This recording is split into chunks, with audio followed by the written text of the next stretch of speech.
Hello viewers, আসসালামু আলাইকুম। আশা করি সবাই ভালো আছেন। আজকে আপনাদের সামনে আরও নতুন একটি ভিডিও নিয়ে আসলাম। আজকের ভিডিওতে কথা বলবো গ্যাসের সমস্যা নিয়ে। বর্তমানে আমাদের সমাজের মানুষের এত পরিমাণ গ্যাসের সমস্যা যা বলে বোঝানোর মতো না। যাদের অনেক দিন ধরে গলায় জ্বালা পোড়া, বুকে জ্বালা পোড়া, পেটে ব্যথা, খাবারের আগে ব্যথা, খাবারের পরে ব্যথা, যাদের বমি বমি ভাব বা বমি করা, পায়খানা কষা, বদহজম বা গলা দিয়ে খাবারের পরে চুকা ঢেকুর আসে, তাদের জন্য আজকের এই ভিডিওটি।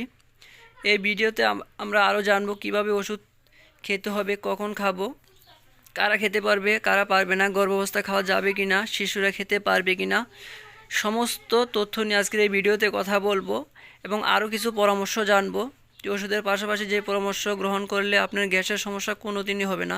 তো ভিউয়ার্স, মূল ভিডিওতে যাওয়ার আগে একটি কথা বলবো, অবশ্যই আমার এই চ্যানেলটিকে সাবস্ক্রাইব করবেন, কারণ আপনাদের সহযোগিতা ছাড়া আমি এগিয়ে যেতে পারবো না। মেডিসিনের সঠিক মেসেজ সবার কাছে পৌঁছে দিতে পারবো না। আর আপনাদের সাথে কথা বলছি আমি তারেক ইসলাম, মেডিসিন অভিজ্ঞ, ডিএমএস অর্থাৎ diploma in medicine and surgery. তো ভিউয়ার্স, আমরা মূল ভিডিওতে যাওয়ার আগেই আমরা ওষুধের সাথে পরিচিত হয়নি। আপনারা দেখতে পাচ্ছেন আমার সামনে 3টি ওষুধ, একটি সাসপেনশন, অপর দুটি হচ্ছে ট্যাবলেট। সাসপেনশনটি হচ্ছে জেসকা কোম্পানির। এটার মূল যে উপাদান, যেটা জেনেরিক নেম, সেটা হচ্ছে সোডিয়াম অ্যালজিনেট, সোডিয়াম বাইকার্বনেট এবং ক্যালসিয়াম কার্বনেট। এটি 200 ml একটি সাসপেনশন।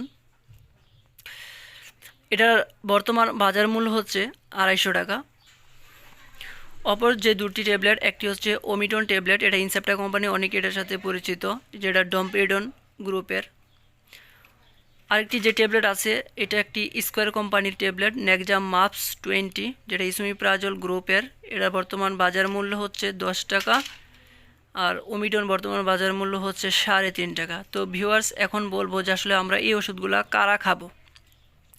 যাদের অনেক দিন ধরে গ্যাসের সমস্যা, যেমন পেটে ব্যথা, গলায় জ্বালা পোড়া, বুকে জ্বালা পোড়া, খাবারের আগে ব্যথা করে, খাবারের পরে ব্যথা করে, বমি বমি ভাব হয় বা বমি হয়, পায়খানা কষা, খাবার ঠিকঠাক মতো হজম হচ্ছে না, এই সমস্ত সমস্যা যাদের ভিতর আছে, তারা আমরা এই 3টি ওষুধ খাবো। ভিউয়ার্স, এখন বলবো এই ওষুধগুলো আমাদের কিভাবে খেতে হবে।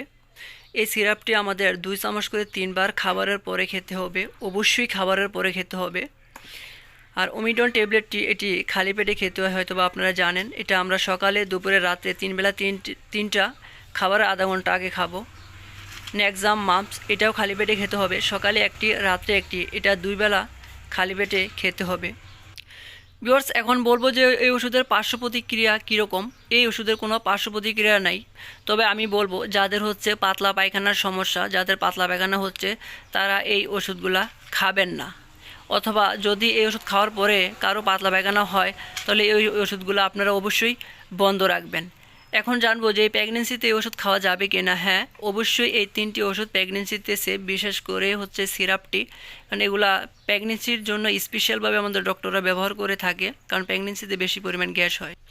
ভিউয়ার্স, এখন জানবো আমাদের শিশুরা এই ওষুধগুলো খেতে পারবে কি না। আমরা হচ্ছে গেবিস্তা আর হচ্ছে নেক্সাম মাম্পস, এই 2টা ওষুধ আমরা অবশ্যই বাচ্চাদেরকে ব্যবহার করি না। আমরা ওমিডন বাচ্চাদের জন্য ব্যবহার করি, যেটা সিরাপ আকারে আছে আমাদের মার্কেটে।